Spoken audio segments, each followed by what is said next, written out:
que la science peut avoir cette prétention de connaissance vraiment du monde et de nous-mêmes? Oui, je pense, je suis, disons, dans mes positions à l'intérieur de ma discipline, je suis réaliste scientifique. Et le réalisme scientifique veut dire que la science est en mesure, ou en tout cas le seul moyen que nous avons à disposition pour découvrir la constitution du monde. Et il y a des faits solides et les lois physiques sont solides. La biologie moléculaire a permis un énorme progrès. Mais il ne faut pas prendre ces faits pour quelque chose qui est établi une fois pour tous. Ces faits, disons, les théories que nous avons vont continuer à faire du progrès, mais ça va être du progrès vers une meilleure connaissance. Mais il ne faut pas penser que ce progrès est déjà fini et qu'on a des vérités scientifiques à disposition qu'on peut communiquer à la société et implémenter directement dans des décisions politiques. Vous voyez, maintenant, les hypothèses qu'on a faites au printemps 2020, se sont tous avérées fausses. Donc la première hypothèse était que cette pandémie est dangereuse pour toute la société. On sait, on avait déjà eu des indices au printemps 2020, mais on sait aujourd'hui que ce n'est pas le cas. Disons, la mortalité pour les personnes, disons, qui ont moins de 60 ans, mais ça dépend un peu si vous dites 60, 70, 55, mais c'est clair, inférieur à cet âge, c'est complètement négligible. C'est comme si vous conduisez en voiture, c'est des risques que vous courez quotidiennement. Ça augmente avec l'âge. Deuxièmement, on a pensé sur la base des modèles qu'on a fait, des modèles qui ont une certaine utilité, mais certainement pas l'utilité de pouvoir être appliqués directement en politique. Si on réduit les contacts sociaux, le virus va se répandre moins. Aujourd'hui, on sait que c'est faux. Les gens ne se comportent pas comme des particules physiques dans des modèles, dans des conditions laboratoires.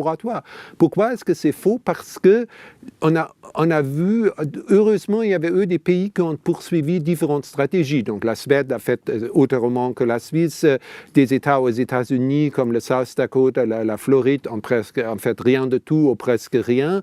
Et on ne voit aucune corrélation entre les mesures coercitives politiques prises et la lutte contre la pandémie. Aussi, les États qui ont renoncé à un confinement n'ont pas eu un surcharge des hôpitaux, n'ont pas eu plus de morts par rapport à la population que les autres. Donc l'hypothèse faite dans les modèles, et en tant que modèle, c'est picobello, mais pas en tant qu'application directement à la politique, se sont avérées fausses. Troisièmement, on a eu l'idée que la vaccination va être la sortie de la pandémie. Et on poursuit ça maintenant dans un programme politique dans lequel le Conseil fédéral impose un quota de vaccination à la population. Et si la population n'obéit pas, on les contraint, ce qui est complètement contre l'état de droit. Mais aujourd'hui, on parle maintenant où il y a cette semaine de vaccination, on sait que les vaccinés peuvent aussi répandre le virus. Donc la vaccination, c'est très bon qu'il y ait la vaccination à disposition. Ça nous donne plus de choix, c'est-à-dire plus de liberté. Ça laisse à chacun le choix de se faire vacciner pour se protéger ou de renoncer à la vaccination parce qu'on a des soucis, ce qui est complètement acceptable. Mais on sait que ce n'est pas un acte de solidarité pour protéger les autres. Parce que, à nouveau, comme j'ai déjà mentionné, on a des études à disposition qui montrent qu'il n'y a aucune corrélation entre le taux de vaccination dans une population et le virus qui circule dans cette population. Donc le virus, il arrive en des vagues, etc.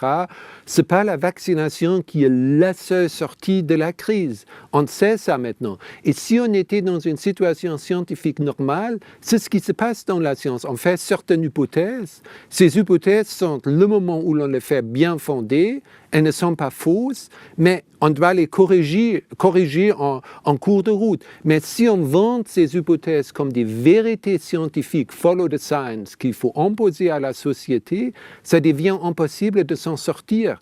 On ne peut pas aujourd'hui dire que, désolé, on a eu trop d'attentes à la vaccination, ce n'est pas la seule solution.